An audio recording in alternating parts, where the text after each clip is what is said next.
Hi, I'm Tim Constantine, and from Milwaukee, Wisconsin, the Republican National Convention, where they're choosing Donald Trump as the Republican nominee for president. This is the Capitol Hill Show.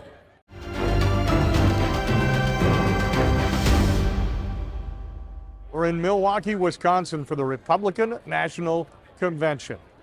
The city is an interesting choice. It's a blue-collar city with a great history.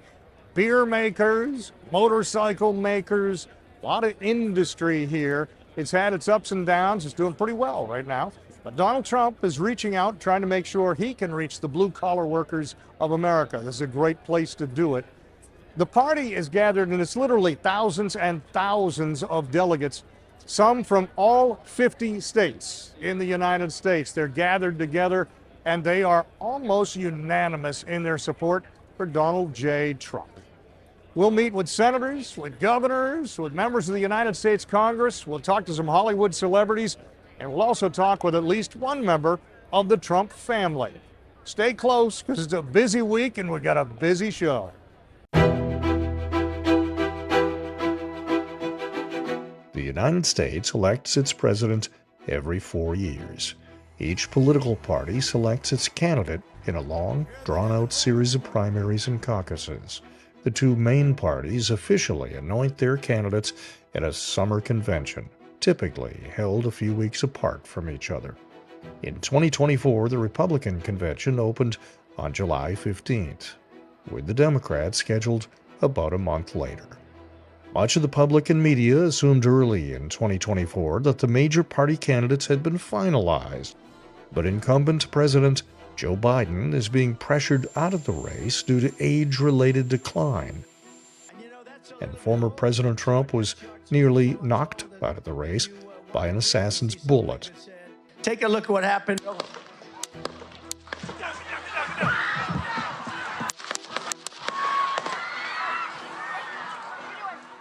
The shooting of Donald Trump with a bullet coming within a hair's length of taking his life changed everything for the Republican convention.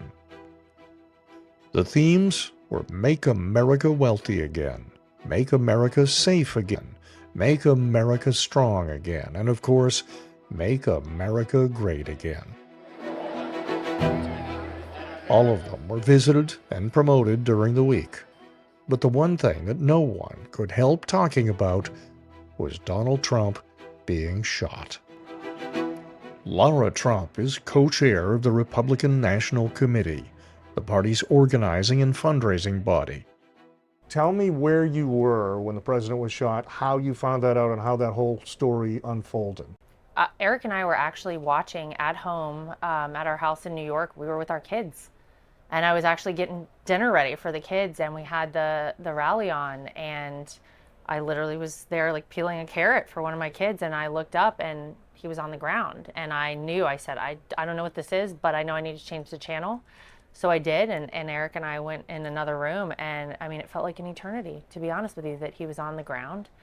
And I think we all as Americans will remember that moment where we were, what was happening when we found out, but to be watching in real time as a member of your family is shot at and possibly shot, it was certainly one of the most terrifying experiences I've ever had. Brian Mast is a member of Congress representing the people of Florida. Where were you when he was shot? I had just arrived into the Palm Beach airport, coming back home, and I was driving back home. I was on the highway driving back home, and one of my friends called me who was watching the rally, and he said Donald Trump was just shot. The president was just shot. It was very frantic as he was telling me, and I'm trying to take it. What, you know, what are you talking about? What are you saying? This convention will come to order. The chairman of the Republican National Committee is Michael Whatley. I was on the floor over at the convention hall getting ready, making sure that we had everything buttoned up and ready to open this thing up on Monday. And, you know, the first thing is you just pray, you know, that he is okay and that everybody else is okay. You know, we heard immediately that he was alive. And then my first question that I asked my staff was, anybody else hit? And we found out, unfortunately, 3 other people were hit. One of them was killed. Marsha Blackburn is a United States Senator from Tennessee and a close Trump ally. I had the rally on and was running around doing things, getting ready to head up here. And I went, wait a minute, what is happening? I think everybody was like that. You know, it's a Saturday afternoon and you're busy and doing things, and you've got TV on and you're watching it, and these are such happy, festive events when there's a Trump rally, and then all of a sudden there is this terror that breaks out, and it was just unbelievable. Nick Adams is an official Donald Trump campaign surrogate. Tim, I was in Dallas, I was at home, I was watching television, and I saw it happen live. And I didn't know exactly, obviously, what had happened immediately. But as soon as he got up and he started pumping his fist, I've got to tell you, I was overcome with emotion. I really was. And I spent the next 2 to 3 minutes sobbing uncontrollably. Ron Johnson is a United States Senator from the state of Wisconsin. And I was actually enjoying a gin and tonic on the beautiful shores of Lake Winnebago, and I get a text, the president's been shot. I go, what? The attempt on Mr. Trump's life may alter how he campaigns for the balance of the year. He has traditionally been the most accessible president, certainly of my lifetime. He's accessible to the media virtually every day. He's accessible to the public. He loves to wade into a crowd. How, if any, will that change after the shooting? We're going to see. We don't know the answer to that right now. I think that there are a lot of assessments that are taking place right now, both internally within the Secret Service, externally with FBI, with Congress, and everybody else that's going to take a look at what happened in Pennsylvania. It was horrific. It was a tragedy, but it was also a failure on several levels. And it cannot ever happen again, right? That being said, Donald Trump is able to communicate directly with the American voters in a way that nobody has in generations. And he's going to continue to do that. I hope that we get to keep doing the rallies, because it is Americana. I mean, it is really an opportunity for people from all walks of life to come and see and hear from the president, but we're going to have to wait and see what that looks like coming out of this week. Just thank God that he is okay, and that it was not worse in terms of other people being shot. And we're going to continue to pray for those families that have been affected by it. But as far as the candidate, Donald Trump, we're going to find a way to communicate his message with the American people. Take a look at what happened. Virtually everyone we spoke with is encouraged in the aftermath of the failed assassination. Jim Jordan is one of the most powerful members in the United States House of Representatives. Like so many Americans, I think, have just been struck by his response, leadership, literally, leadership under fire. His response was amazing, and it shows the character that he has, the strength of character he has, and I think it's sort of a picture of this country. That's the American spirit. Ed Henry is a former Fox News analyst. I think he's a changed man in some way. Don't get me wrong. Donald Trump is Donald Trump. You ain't changing Trump. But he has a different outlook. Think about Ronald Reagan after he was shot at and missed. Right. They got him. They didn't miss, but he lived, just like Donald Trump. And he was a changed leader and a changed man. It changed his presidency. I think it's going to change the campaign. I think it's going to make him a better president the second time around. Corey Lewandowski was part of the victorious 2016 Trump campaign and a longtime friend. And the great leaders have done it, whether it's after the bombing of Pearl Harbor or after 9/11. They've unified this country. And when you have an assassination attempt in your life, no matter if you are Superman, and many people think that Donald Trump is indestructible, it changes your psyche. And bringing people together for the good of the country is what Donald Trump's going to articulate. Well, I remember back in the 2015, 2016 campaign, we were flying around, and one of the staffers asked him, "Mr. Trump, have you ever cried?" And he said, "I think so when I was born, but I don't remember it." Then he walked into the arena Monday night, and it was the first time anybody had seen him since that assassination attempt. And I don't know, a lot of people say they saw his eyes well up with overjoy from all of the excitement. And then when you saw his granddaughter talk about him from the stage, Kai was incredible, 17 years old, talking about Grandpa.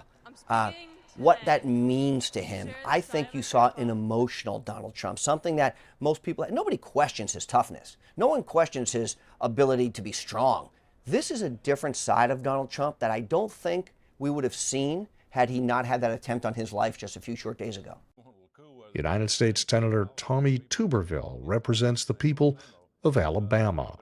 I talked to the president this morning, and he called me with visit. We got pretty close playing golf together for the last couple of years, and he called about the vice president. You know, what do you think about this? What about this guy? And I'd give him my opinion. He knows I'll tell him the truth. I'm not a politician, but he talked about it first time I talked to him. He got shot, and he took out part of his ear, and he sounded a little different, you know, and sounded more upbeat, but more. I'm not going to say more positive. He's always positive, but more compassionate. And I was thinking, and I told my wife, I said, it sounded pretty good the way he talked. I've said repeatedly, if you spend some time with Donald Trump, you cannot not like him. It's just true. He's gracious. He's funny. He's engaging. Incredibly intelligent. He is. Just, you know, incredibly smart. He listens to people. He's willing to change his mind. I like people that are flexible, but at the same time, highly principled. So I like him. I know probably about half America doesn't. And I think right now, after what happened on Saturday, I'd ask everybody, if that happened to you, if you came that close to losing your life, and an American hero lost his life protecting his family in the same instant, that'd be life-changing. Just a few short days ago, my journey with you nearly ended. We know that. We live in a world of miracles. None of us knows God's plan or where life's adventure will take us. But if the events of last Saturday make anything clear, it is that every single moment we have on earth is a gift from God. I just so appreciated how he came Monday night, that humble nature, the gratitude in his face, the appreciation he expressed to people. And you know, I know, Tim, you've been out and about and talking with attendees.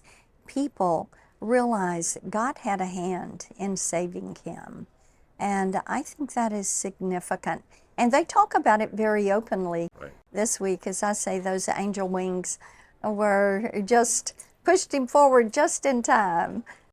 As convention week progressed, the GOP was able to get on with the business at hand, including naming a vice presidential candidate. He appeared Monday night, as you said, you know, very calm, very serene, very thankful. Very. But then by Tuesday, they were moving on with the agenda, and he announced Senator JD Vance as his vice presidential choice. Tell me about JD Vance. You work with him. I appreciate him so much.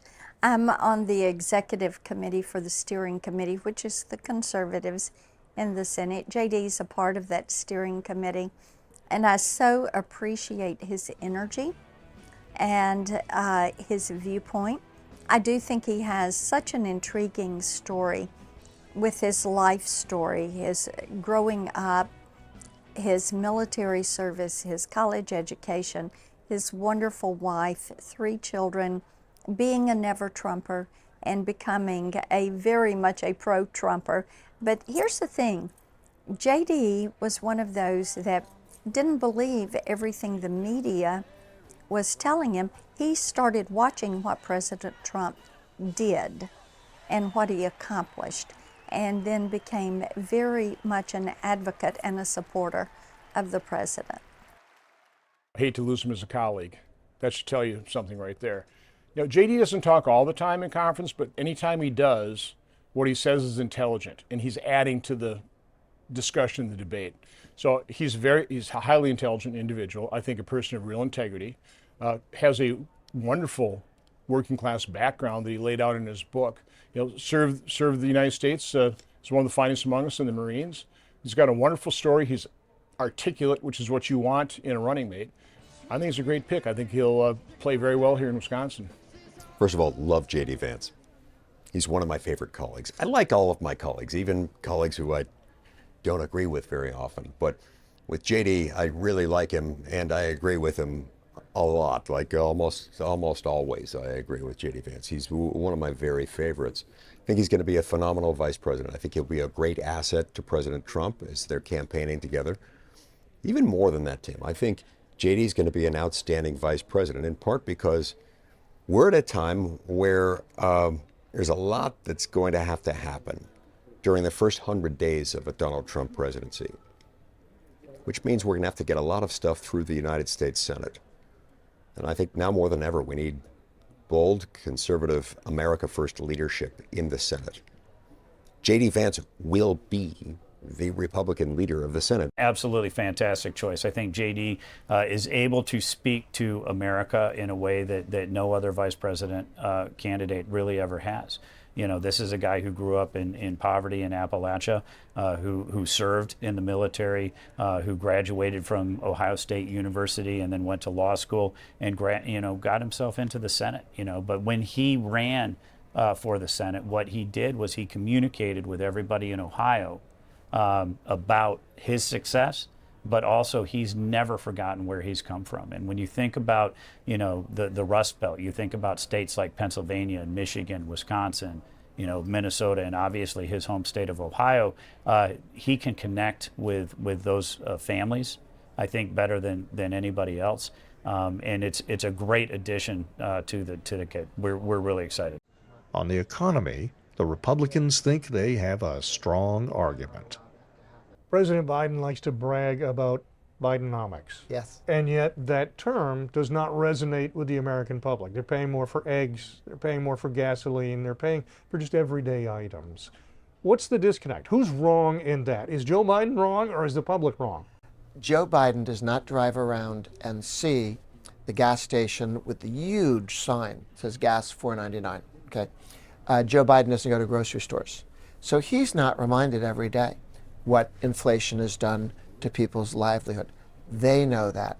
And the inflation that he put forward, it is if there was a permanent campaign reminding the American people, gas today is. I mean, how many gas stations do you drive by and going to work every day? And you look up and see the cost of gasoline. At the Republican convention, there are a number of themes. There's, bringing back prosperity, but there's also bringing back patriotism and appreciating the men and women that have served.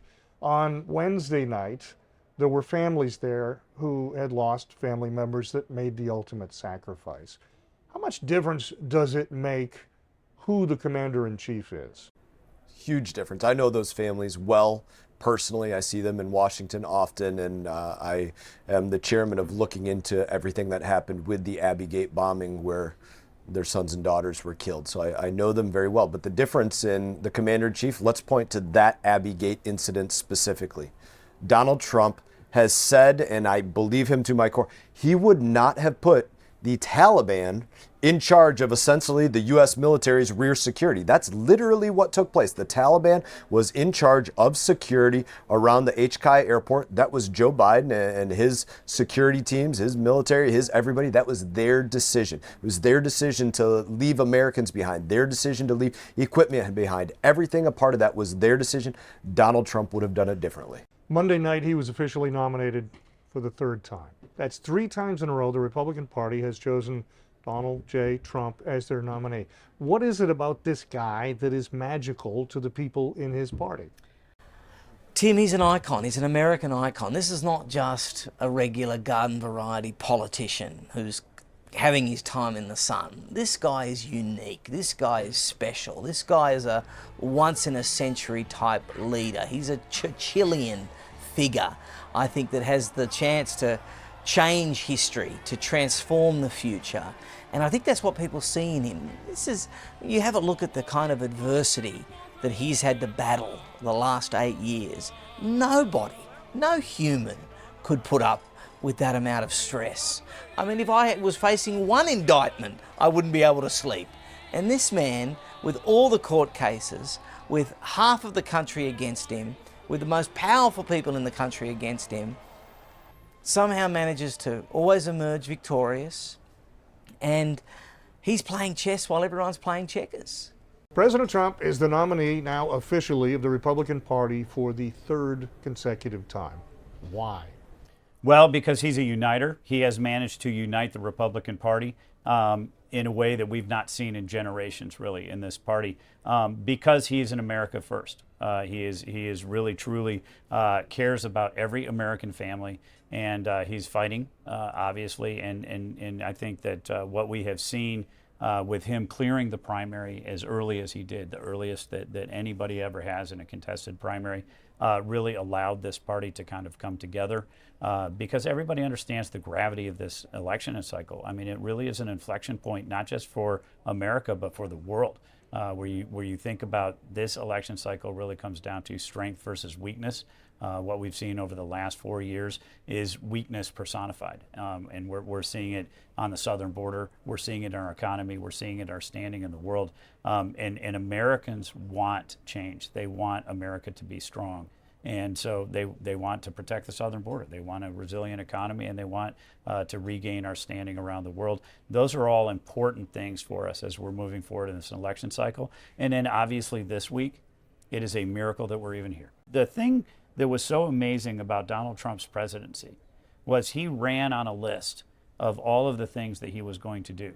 And then he kept those promises. It truly was promises made, promises kept. And so you look at what he did for the steel industry, you look at what he did for the auto industry, you look at what he did for jobs, for small business owners all across the country. And the fact that we are seeing now the inflationary spending and spiral that Joe Biden has unleashed on this economy, and people want to get back to that thriving economy from President Trump.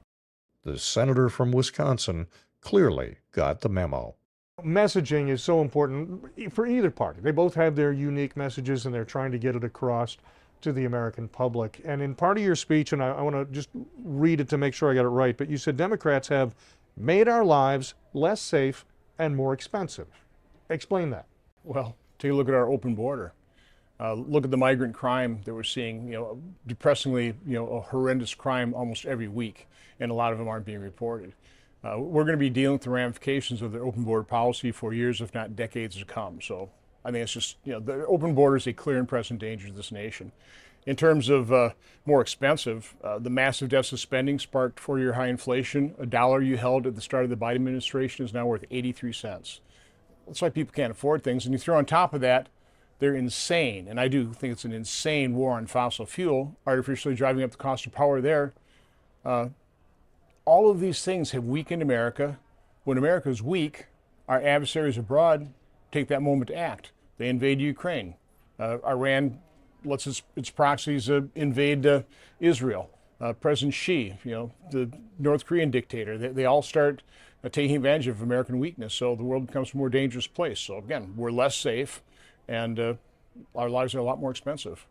As things wound down in Milwaukee, the one question that remained was how confident are Republicans now that they've nominated Donald J. Trump a third time? Can he win? I hate to say he's a shoo-in because you don't want to tempt fate. He's going to win. He's going to win. It's going to be a Trump victory. It's going to be a Senate victory. We're going to end up with a Senate majority. We're going to keep the House majority. This is going to be a good thing. The true test now, Tim, is what we do with it. President Trump will win. I have no doubt that President Trump, the momentum is too great. The debate was a disaster for Biden. I thought Trump did a great job. And then you had the attempted assassination. Look, I would like to think it'll be around about 330 electoral college votes for Donald Trump. I think Donald J. Trump will be sworn in as the 47th president. Look, what I expect to see is that Donald Trump is going to be the leader of this ticket. And we're going to have a coattail election like I've never seen before in 40 years of working in politics here. We feel very good about the Senate map, right? And so when you think about the races in West Virginia, in Maryland, and in Montana, where we have pickup opportunities, and we really only need, a couple of those to be able to take the majority. But when President Trump has a really great night, then we're gonna see other states that are going to be in play. We have a tremendous opportunity.